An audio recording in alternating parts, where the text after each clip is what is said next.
Oi, o meu nome é Danilo, eu sou aluno de graduação e faço iniciação científica no Laboratório de Reparo de DNA e vou conversar um pouquinho com vocês sobre sequenciamento de DNA. Nesse momento, seria muito interessante que vocês já tivessem visto alguns outros vídeos que a gente tem aqui no Instagram sobre os mecanismos de reparo de DNA e as síndromes que estão relacionadas à deficiência nesses mecanismos. Atualmente, a gente sabe que algumas síndromes estão relacionadas à deficiência nesses mecanismos, como o caso dos pacientes Xeroderma pigmentosum e os que apresentam também síndrome de Cockayne. Além disso, a gente também sabe que esses pacientes necessitam de uma série de equipamentos, uma série de ajudas para que eles possam ter uma boa qualidade de vida, como o caso de pacientes Xeroderma pigmentosum que precisam de protetores solares. Uma dessas ferramentas que a gente consegue fornecer para esses pacientes são sequenciamentos de DNA, no qual a gente faz um diagnóstico molecular da mutação que esse paciente apresenta, e assim a gente gera um laudo genético.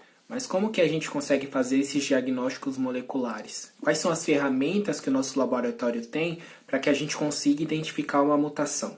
Vamos supor que um paciente Xeroderma pigmentosum manda uma amostra de DNA dele para que a gente identifique a mutação que ele tem. Como que a gente faz isso? No nosso laboratório, a gente utiliza duas principais metodologias, que são o sequenciamento de nova geração, também conhecido como NGS, e a metodologia clássica de Sanger. A metodologia de Sanger foi criada na década de 70 por Frederick Sanger e o que deu para ele o seu segundo prêmio Nobel naquela época. Resumidamente, essa metodologia utiliza nucleotídeos fluorescentes que são utilizados para construir cadeias de DNA de diferentes tamanhos que posteriormente serão agrupadas em um gel a partir do seu tamanho. Esse nucleotídeo fluorescente se diferencia do nosso nucleotídeo comum por não apresentar a terminação 3' OH, como a gente vê representado em cima.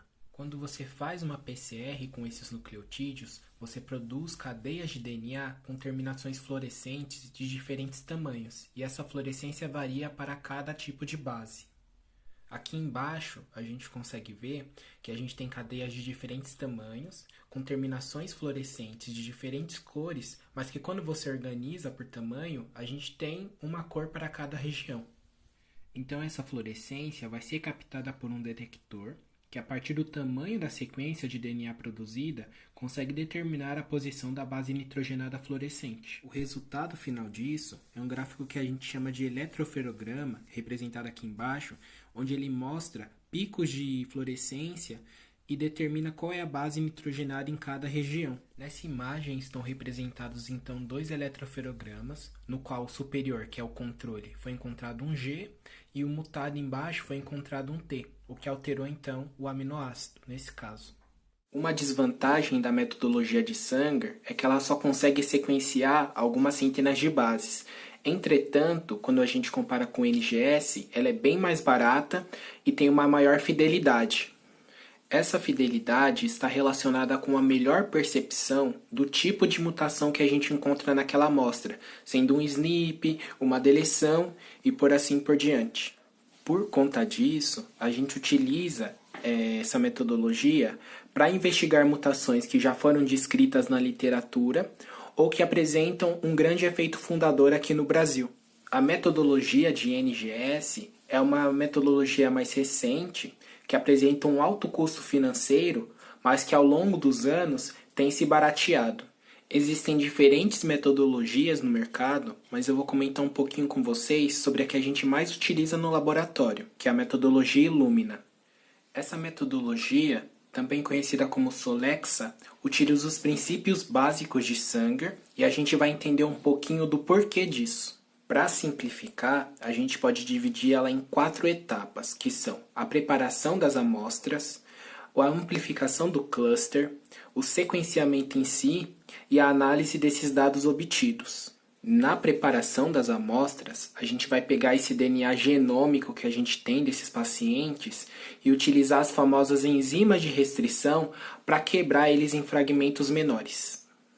Após a fragmentação desse material genômico, a gente vai utilizar adaptadores chamados de A e B que vão se incorporar nas extremidades desses fragmentos. Isso vai servir para a gente coletar eles depois. Depois disso, a gente utiliza uma placa chamada Floorcell, que apresenta uma alta densidade de adaptadores complementares àqueles que a gente colocou na etapa anterior. E isso vai servir para que a gente consiga coletá-los. As nossas sequências, então, se ligarão aos adaptadores da placa e passarão por ciclos de amplificação a partir da nossa famosa PCR. Ao final desse processo, a gente vai ter um monte de sequências repetidas para cada um daqueles fragmentos que foram inseridos no início na placa. Para a duplicação desses materiais de DNA, são inseridos nucleotídeos fluorescentes que vão sendo incorporados em cada ciclo dessa amplificação. Diferente dos nucleotídeos de Sanger, esses daqui podem ser removidos por uma lavagem automatizada, o que permite que um fragmento que já recebeu um nucleotídeo fluorescente antes possa receber um novo no próximo ciclo. Cada ciclo de amplificação, um receptor de fluorescência lê o sinal encontrado em cada fragmento e determina qual é a base nitrogenada naquele momento. Por fim, ele monta uma sequência de DNA digital. Essas sequências obtidas são alinhadas no genoma de referência, ou seja, o genoma global, para que a sua posição seja determinada, além das suas variantes. Por fim, esses dados vão passar por uma série de análises para que a gente consiga determinar quais são as mutações responsáveis por aquele fenótipo em cada amostra. Aqui a gente tem um resumão desse processo, a fragmentação, adicionamento dos adaptadores, amplificação desses fragmentos e a leitura de cada base nitrogenada em cada ciclo dessa amplificação. Mas então, qual que é a melhor forma de sequenciamento, né? Qual que é mais efetiva? Isso depende.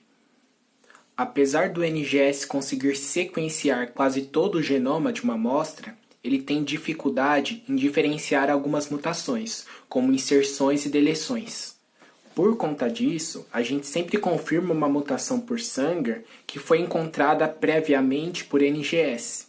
Além disso, o alto custo do NGS faz com que a gente sempre faça um filtro das amostras que vão passar por ele. Como já foi comentado, algumas mutações para Xeroderma pigmentosum apresentam efeitos fundadores aqui no Brasil.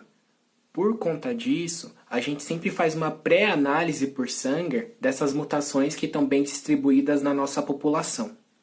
Então é isso. Se vocês tiverem alguma dúvida, vocês podem me mandar. Eu vou deixar alguns links aqui que podem ser interessantes para quem quiser se aprofundar mais. E tchau, tchau!